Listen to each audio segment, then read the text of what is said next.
Class 5-এর তোমাদের third summative 2024-এর রায়মার্টিনের যে প্রশ্ন বিচিত্রা তার 1 থেকে 7 নম্বর স্কুল সলভ করা হয়ে গেছে। এবার 8 নম্বর স্কুলটা দেখো, চাকদহ বাপুজি বিদ্যা মন্দির। তো এখানে যে সিনটা দেওয়া হয়েছে তোমাদের এ গ্রেট সোশ্যাল রিফর্মার থেকে দেওয়া হয়েছে।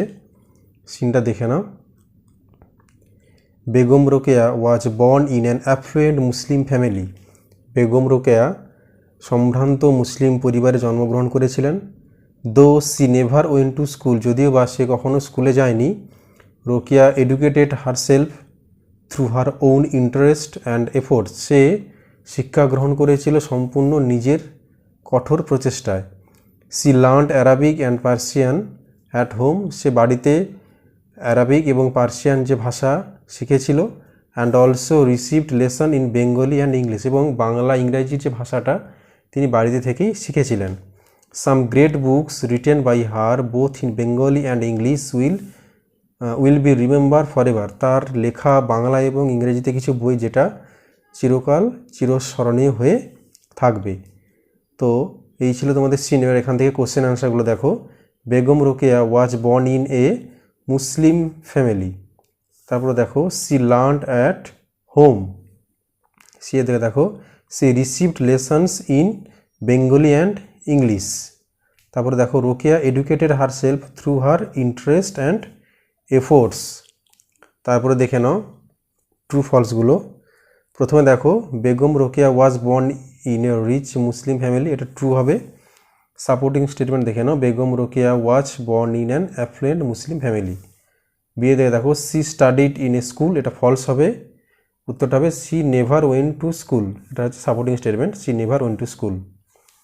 তারপরে দেখো সি এর দাগে সি নেভার রোট এ বুক, তিনি কখনই কোনো বই লেখেননি, এটা তো অবশ্যই ফলস হবে। সাপোর্টিং স্টেটমেন্ট দেখে নাও, some great books written by her both in Bengali and English.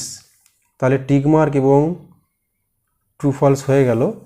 এবারে দেখে নাও ডি এর দাগে answer the following questions. How did Rokeya educated herself, সে কীভাবে নিজেকে শিক্ষিত করে তুলেছিল বা সে শিক্ষা গ্রহণ করেছিল। দেখো অ্যান্সারটা, Rokeya educated herself through her own interest and efforts. তো এটা হচ্ছে 1 নম্বরে আছে, এতটা লিখলেই হবে। যদি 2 নম্বর থাকে তাহলে একটু বাড়িয়ে দেবে। She learned Arabic and Persian at home and also received lessons in Bengali and English. তো এটা 2 নম্বর থাকলে এতটা পুরোটা লিখবে না, যেহেতু 1 নম্বর আছে তাহলে Rokeya educated herself through her own interest and efforts এতটা লিখলেই হবে। তারপরে আনসিনটা দেখে নাও। Long ago there lived man in a village, একদা এক সময়ে একটা মানুষ বা একটা লোক একটা গ্রামে বাস করতো। হি হ্যাড এ গুজ, তার একটি হাঁস ছিল। That use to lay a golden egg everyday, যে কিনা প্রত্যেক দিন একটা করে সোনার ডিম দিত। So he was very fond of the goose, তাই হাঁসটা তার খুব প্রিয় হয়ে উঠল। He use to put the eggs in a basket and looked at them happily, সে ডিমগুলোকে কী করতো, নিয়ে একটা বাস্কেট অর্থাৎ বাক্সতে রাখতো এবং সেই ডিমগুলোর দিকে সে আনন্দের সহকারে তাকিয়ে থাকতো। The greedy man wanted to be rich overnight, কিন্তু ওই মানুষটা ছিল খুবই লোভী, তাই লোভের বশত সে কী করেছে, যে এক রাতেই বড় হবে এরকম একটা চিন্তাভাবনা করেছে। So he thought of a plan, তাই সে একটা প্ল্যান করলো। He took a sharp knife and cut open the belly of the poor goose to get all the golden eggs from it. সে কী করলো, একদিন রাত্রে একটা ছুরি নিয়ে কী করলো, যে তার পুরো হাঁসটার পেট কেটে দিল। ফলে সে চেয়েছিল যে পেটে যত ডিম আছে সে একসঙ্গে বের করবে। But alas he found nothing inside the goose, কিন্তু দুঃখের বিষয় সে কিছুই পেল না। The man lost the goose and also the eggs that had been making him rich, তাহলে মানুষটা হাঁসটাকে হারালো এবং ডিমগুলোকেও হারালো, যে ডিমটা তাকে ধনী করে তুলেছিল সেটাও সে হারিয়ে ফেললো। তো এই ছিল তোমাদের হচ্ছে আনসিন। এবার দেখো কোশ্চেন অ্যান্সারগুলো দেখে নাও। এর দেখে where did the man live, তাহলে the man lived in a village. তারপরে দেখো বিয়ের দেখে where did the man put the golden eggs, কোথায় লোকটা সেই সোনার ডিমগুলো রাখতো, তাহলে the man put the golden eggs in a basket. তো এখানে যেহেতু জায়গা নেই তাই আমি তোমাদের উত্তরগুলো মুখেই বলছি, তোমরা কিন্তু খাতায় ভালো করে নোট করে নাও।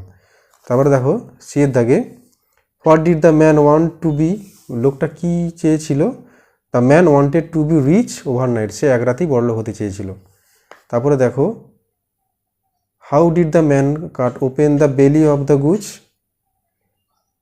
তাহলে হিট কী করে সে তার পেটটা কাটলো আর কি, তাহলে উত্তরটা হবে he took a sharp knife cut open the belly of the goose. আচ্ছা, শার্প নাইফ অ্যান্ড দেবে, and cut open the belly of the goose. তারপরে দেখো হু হ্যাড এ গুজ, তাহলে the man had a goose. True ফলসগুলো দেখে নাও। The man did not want to kill the goose, এটা false হবে। The man lived in a town, এটা হচ্ছে ফলস হবে। The man was not greedy, এটাও ফলস হবে। The goose was A blessing to the man, এটা এটা এটা ট্রু হবে। The man cut the belly of the Goodge with a knife, এটা ট্রু হবে। এবারে গ্রামার পোর্শনটা দেখে নাও।